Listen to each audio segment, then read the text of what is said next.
આપ જોઈ રહ્યા છો કનેક્ટ ઇન્ડિયા ન્યૂઝ। આપની સાથે હું છું અનસ દાવલા। ગોધરા મામલતદાર કચેરી કમ્પાઉન્ડમાં કેન્ટીન બનાવવા માટે ધારાસભ્ય સી.કે. રાહુલજીએ સ્થળની મુલાકાત લીધી। ગોધરા મામલતદાર કચેરી બિલ્ડિંગમાં મામલતદાર ઓફિસ, પ્રાંત office, revenue office, stamp vendor સહિત અનેક ઓફિસો આવેલી છે, જ્યારે બાજુમાં તાલુકા પંચાયત કચેરી આવેલી છે, જેને લઈ દિવસ દરમિયાન ગોધરા શહેર સહિત ગ્રામ્ય વિસ્તારોમાંથી મોટા પ્રમાણમાં અરજદારોનો ઘસારો રહેતો હોય છે। આ કચેરીમાં આવતા અરજદારોને ચા નાસ્તો અને જમવાની સુવિધા મળી રહે તે માટે કેન્ટીન બનાવવા માટે પ્રાંત અધિકારી, મામલતદાર અધિકારી અને ધારાસભ્ય સી.કે. રાહુલજીએ મામલતદાર કચેરી કમ્પાઉન્ડમાં સ્થળની મુલાકાત લીધી હતી।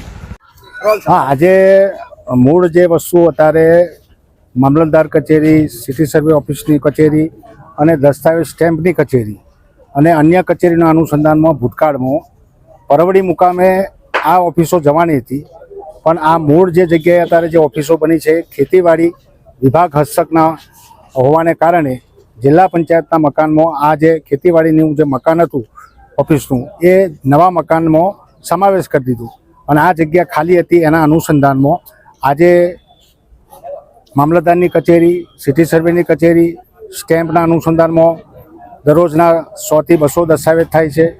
મામલતદારના અનુસંધાનમાં સિટી સર્વેનું કામ હોય, મામલતદારનું કામ હોય કે બીજી અન્ય કચેરીનું કામ હોય, તો આ તમામ 4 થી 5 કચેરી અત્યારે જે હયાત છે એમાં કેન્ટીનના જગ્યાના અભાવને કારણે પંચાયત અને મામલતદાર કચેરી બેની વચ્ચેના મકાનમાં બેનું કમ્બાઈન છે તે જે અરજદારો તાલુકા પંચાયતમાં આવતા હોય, મામલતદાર કચેરીમાં આવતા હોય, સિટીમાં દસ્તાવેજ કરવા આવતા હોય, એ અરજદારોની સુવિધા માટે કેન્ટીનની વ્યવસ્થાના ભાગરૂપે સ્થળ સ્થિતિનું નિરીક્ષણ કરવા માટેનો આજનો કાર્યક્રમ હતો અને બંનેની સમજૂતીના અનુસંધાનમાં બંને વચ્ચે કેન્ટીન થાય એવા તાલુકાની બોડી અને વહીવટદાર તરીકે જે વસુના પર છે તે જે અધિકારીઓ અને ધારાસભ્ય તરીકે મારી ફરજ મુજબ આજે આ સ્થળની મુલાકાત લઈ અને એનો ઉકેલ ટૂંક સમયની અંદર કરી અને આ જગ્યાએ કેન્ટીન બનાવી તો જેથી કરીને બધા અરજદારોને કોઈ તકલીફ ના પડે।